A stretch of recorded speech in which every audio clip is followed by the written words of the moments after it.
Welcome to this great playlist called Pulmonology. This is Medicosis Perfectionalis, where medicine makes perfect sense. We continue talking about lung diseases. Today we will talk about pleural effusion. We have 4 types of pleural effusion: exudate, transudate, Kylas effusion, and Pseudocallus effusion. What is pleural effusion? It's accumulation of excessive fluid between the 2 layers of the pleura. The visceral pleura, which is attached to the lung, and the parietal pleura, which is attached to the chest wall. Normally, there's a very thin film in between the layers, but when we talk about pleural effusion, which is a pathology, there is a lot of fluid there. With that being said, now let's get started. When you see cough and dyspnea, it probably means lung disease, and you have 5 options: obstructive lung disease, restrictive lung disease, pulmonary vascular abnormality, infections, and malignancy. Here is restrictive lung disease, and pleural effusion is here. So pleural effusion causes a restrictive lung disease. Is it intrinsic or extrinsic? It's extrinsic because it's outside the lung. Questions of the last lecture. Mention 6 diseases that cause transudative pleural effusion. We will talk about them soon. What are the Lyss criteria? What is their clinical significance? We'll talk about this soon. The most common cause of an exudative effusion in the United States is a bacterial pneumonia. Bacterial pneumonia, of course, is a lung infection, and we are talking about pleural effusion here. Types of metastasis. Okay, here is something that has nothing to do with today's topic, but we will learn from it. Metastasis has 3 types: lymphatic spread, hematogenous spread, and seeding or transcellular. We have 2 types of tumors. We have benign tumors, and we have malignant tumors, and malignant tumors are also known as cancer. So cancer means it's malignant. Benign is something else. Malignant tumors are divided into primary and secondary. Secondary is also known as metastasis. So primary is the original location of the cancer. And then if you leave it, many of them can metastasize going to another location.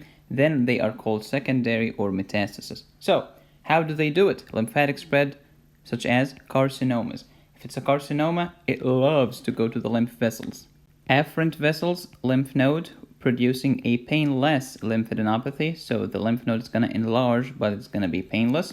Next, lymphatic vessels, which are the efferent, thoracic duct, or the right lymphatic duct, depending on the location. They end up in big veins, and they continue on to the hematogenous spread. But they started as lymphatic. Hematogenous spread, on the other hand, those sarcomas go straight to the blood without going to the lymph first. They go to the systemic circulation. They will end up in the right side of the heart, and then the right side of the heart will pump it to the lung. Or they go to the border circulation, and they will arrive at the liver. And that's why if you're talking about lung cancer, most lung cancer is secondary, which means it started in another organ, let's say breast, and then it metastasizes to the lung. Why? Because the lung receives 100% of the circulation from the heart, specifically the right side of the heart.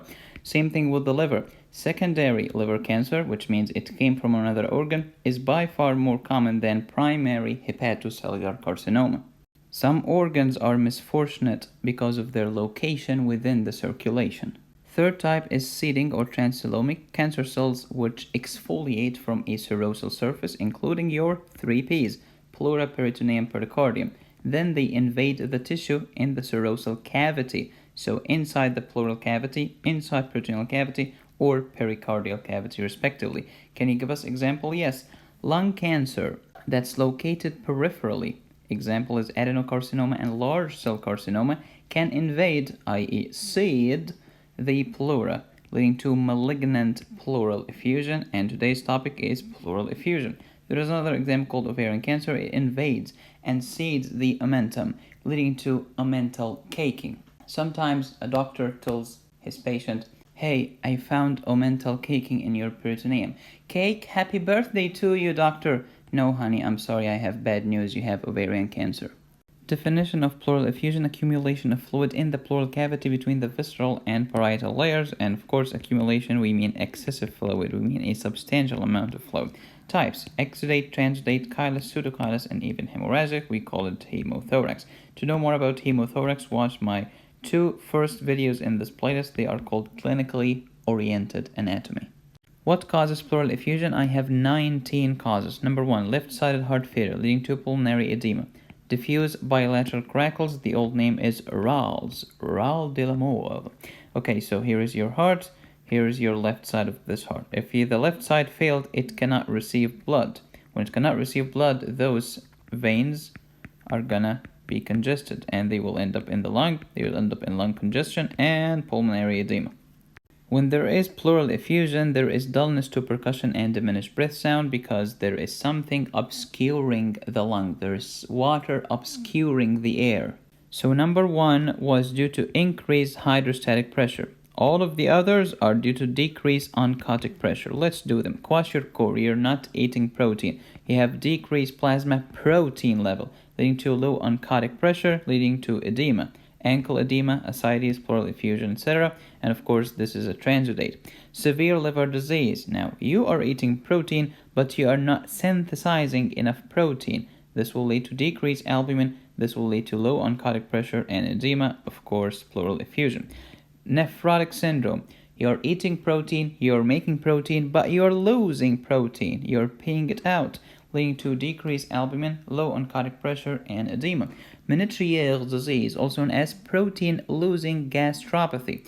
So nephrotic syndrome is protein-losing nephropathy. Menetrier disease is protein-losing gastropathy. Some other people call it's the nephrotic syndrome of the gut. Decreased albumin, low oncotic pressure, and edema. Malabsorption syndrome, you are not absorbing protein, decreased albumin, decreased oncotic pressure, and edema, including pleural effusion. All of these are causes of transudate. 1 is due to increased hydrostatic pressure, 2, 3, 4, 5, and 6 due to decreased oncotic pressure. Hydrostatic pressure and oncotic pressure are called Starling forces. We're done with the causes of transudative pleural effusion. Let's talk about exudative. Acute chest syndrome and sickle cell disease. This is an exudate. Pneumonia, that's an exudate. Why is it exudate? If it's related to inflammation, especially acute inflammation, and neutrophils, it's an exudate, baby. Tuberculosis, infection. You mean it has acute inflammation? You bet. This will lead to exudate. Even before empyema. Lung abscess can lead to exudate before or after empyema. We call it empyema not only when it has acute inflammation, but when it has frank pus. Bronchiectasis infection can lead to empyema and an exudate when the patient is coughing tons or cupfuls of pus. Primary myelofibrosis, there is splenic infarction, there is left upper quadrant pain, and left-sided pleural effusion. Because the spleen is on the left, it can puncture through and pass through, causing a pleural effusion. So splenic infarction will lead to left upper quadrant pain, left-sided pleural effusion, left-sided pleurisy. Pleural effusion will lead to dullness to percussion and diminished breath sounds. Pleurisy will lead to biphasic friction rub. Why biphasic? Because we have inhalation, exhalation. This is different from pericarditis, where it has 3 or triphasic friction rub. There is systole, there is early diastole, and there is late diastole. Deep venous thrombosis will lead to pulmonary embolism, leading to pulmonary infarction and pleural effusion. This is an exudative. It's also a hemorrhagic. Could be. Asbestos exposure, exudative, and hemorrhagic, especially when we're talking about mesothelioma. Lupus, exudate. Rheumatoid arthritis, exudate. Lung cancer, exudate. Metastatic breast cancer going to the pleura, exudate. When we say the word metastatic breast cancer, it means it started in the breast, then it's going somewhere else. In the pleura, we will call it secondary pleural cancer. And the last one is radiation-induced. I have 2 comparison tables in this lecture that are way important than the entire lecture. There's the first table. Exudate versus transudate. Cause. This is local, this is systemic. Usually. Pathophysiology. To increase capillary permeability. I've told you that exudate is due to acute inflammation. Transudate, the problem here is either increased hydrostatic pressure or decreased oncotic pressure. Can you give me the etiologies? Yes. For exudate, think about infections, infarctions, rheumatological diseases, and cancer, whether primary or secondary.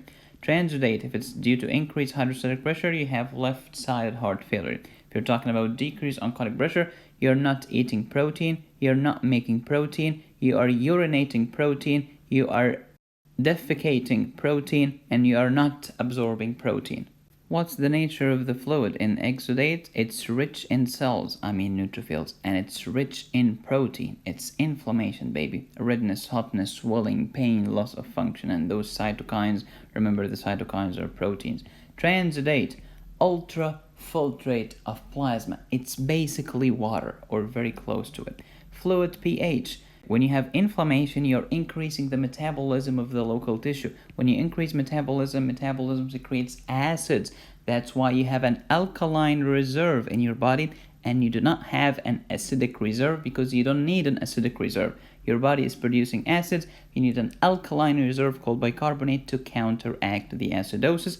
That's why pH of the pleural fluid in an exudate is low, but in the transudate is high. Light's criteria. Go light your candle. Okay, light's criteria are positive if it's an exudate. They are negative if it's a transudate. Let's say I want to confirm a diagnosis of an exudate. You only need one of the following criteria. Alright. First, effusion to serum protein ratio more than 0.5. Exudate. Exudative fluid is rich in protein. Contrast that with transudate, you have less than 0.5, it's protein poor. LDH in the pleural effusion, if it's an exudate, it's high. Actually, everything is high if it's an exudate, but if it's a transudate, it's low, less than 200. Effusion to serum LDH ratio, if it's a transudate, it's gonna be less than 0.6. Management, treat the underlying cause. Of course, you're gonna need more tests to know if it's this infection, it's an infarction, it's a rheumatoid. You'll need more tests. But if it's a transudate, just go ahead, give diuretics, and maybe albumin if there is low oncotic pressure. What's the difference between Kylas and Pseudocallus? Kylas, it's called Kylas, so it's gonna have chylomicrons. It's called common sense. So what's the pathogenesis? If you interrupt the thoracic duct is rich in chylomicron that we got by absorbing fat in your intestine. But Pseudocallus is just related to inflammation and some necrotic debris, has nothing to do with chylomicrons. Causes: malignancy, such as a lymphoma, trauma, or surgery, because surgery causes trauma. Here it's just inflammation with necrosis, so rheumatoid arthritis leading to lung problem. This is one of the extra-articular manifestations of rheumatoid. Appearance: the aspect, also known as clarity, and the color. Callus is turbid or milky. This is turbid or milky. It looks like milk, and it's turbid. But why, in case of Kylas effusion, is turbid and milky? Because of the chylomicron, they are rich in triglycerides that were absorbed from the intestine. So chylomicrons are present in Kylas, absent in Pseudocallus because they are pseudo. Triglyceride level. If the chylomicrons are rich in triglycerides, you'll find lots of triglycerides in Kylas, very little triglycerides in the Pseudocallus. The opposite is with cholesterol. No cholesterol in Kylas, lots of cholesterol in Pseudocallus. Pleural effusion presents with dyspnea, cough, and some sputum, maybe. Signs: by inspection there is unequal chest movement because there is effusion on one side. If it's unilateral, you'll find disparities between the two sides of the chest. But if it's bilateral and it's equal, you're not going to notice that. Palpation: you'll see increased diameter on the affected side, again if it's unilateral. Decreased tactile vocal fremitus or TVF. Why is the tactile vocal fremitus decreased? Okay, waves are divided into mechanical and electromagnetic. Mechanical such as sound, electromagnetic such as light. Light travels faster in air than water than solid. Sound is the opposite. It travels the best or the fastest in solid, faster than water and faster than air. That's why when you have consolidation, such as pneumonia, you have increased tactile vocal fremitus because the air is traveling faster. You will hear it or feel it louder.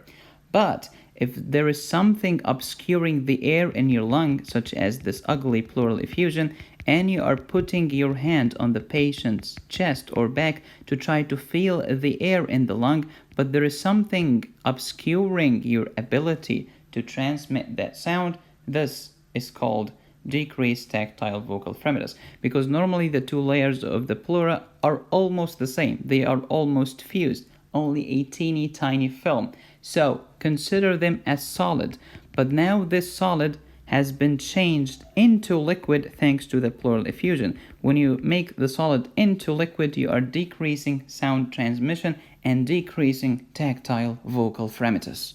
If the pleural effusion is massive, it's gonna shift the trachea to the opposite side, towards the unaffected side and away from the affected side.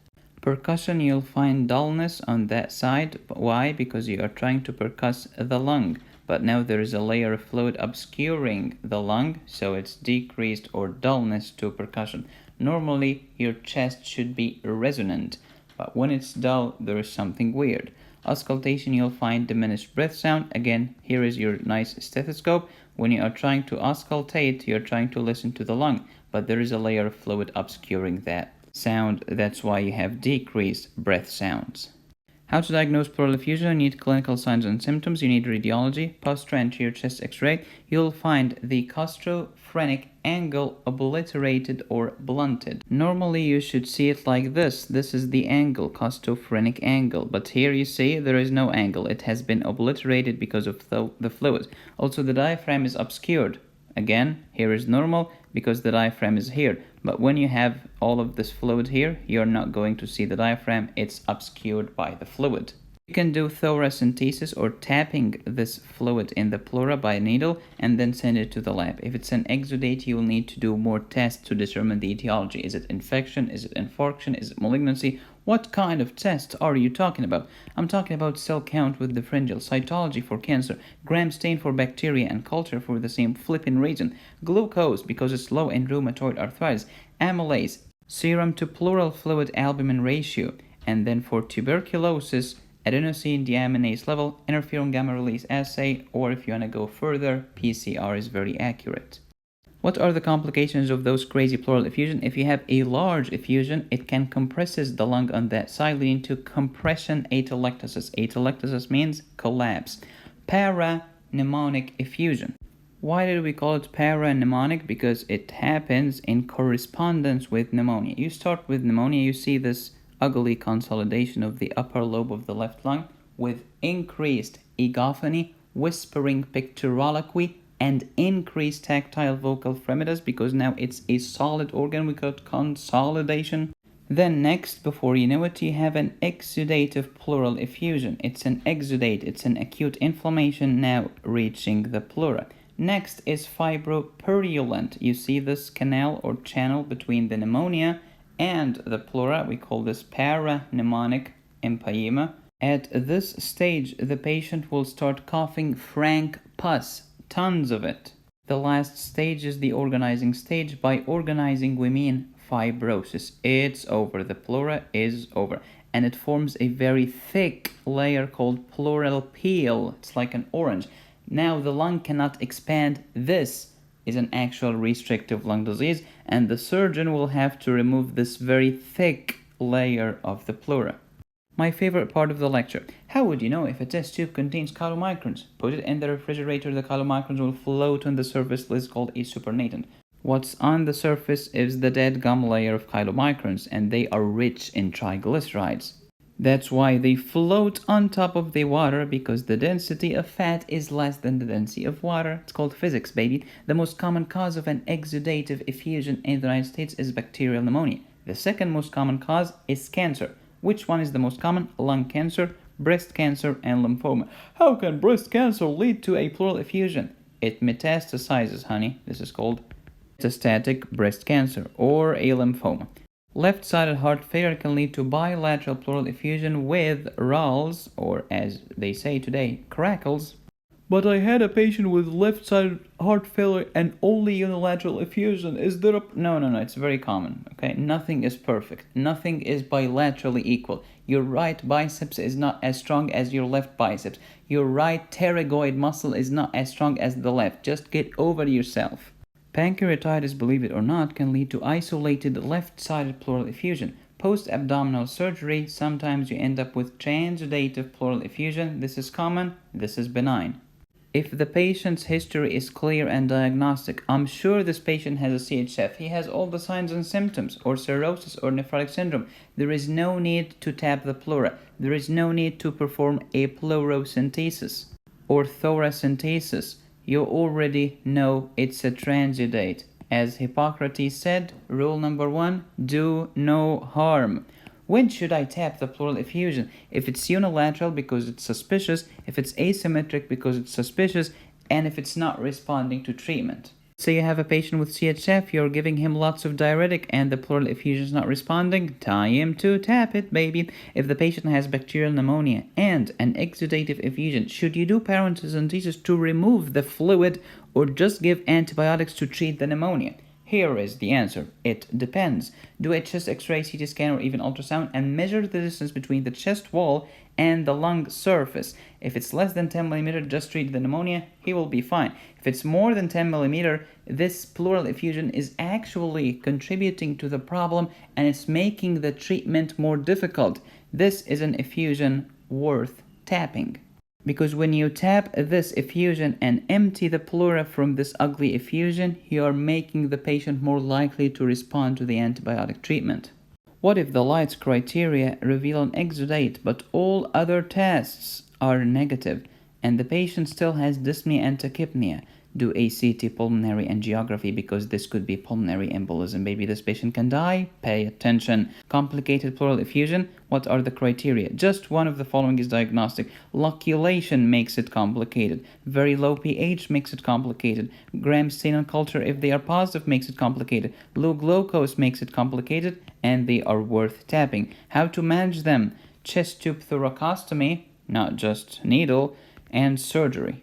If while aspiring the pleural fluid you found blood, oh my god, this is called hemothorax. What is the cause? It's iatrogenic. Probably you're an idiot, you injured a vessel while going in, that's totally okay. Or trauma, the patient had been in a car accident 2 hours ago.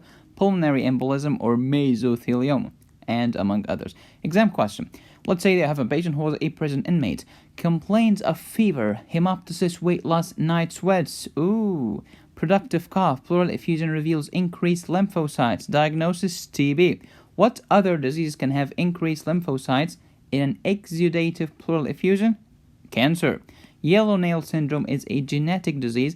It's a clinical triad of primary lymphedema, yellow dystrophic nail, and chronic exudative pleural effusion, and they might have bronchiectasis. After pleurocentesis or thoracocentesis or thoracentesis, you can find white blood cells. Interpretation. If you find very few RBCs, this could be normal or could be a transudate. Management. If it's a transudate, give diuretics. If it's due to decrease oncotic pressure, add albumin.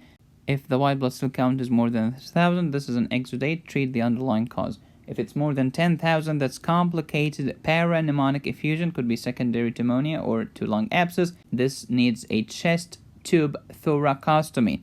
More than 100,000, this is getting serious. This is empyema. This is frank pus. This is purulent effusion. Could be bronchiectasis, lung abscess, or complicated parapneumonic effusion. This will require a chest tube drainage, and if it's in the late stage of organization or fibrosis, you will even need surgery to remove this pleural peel.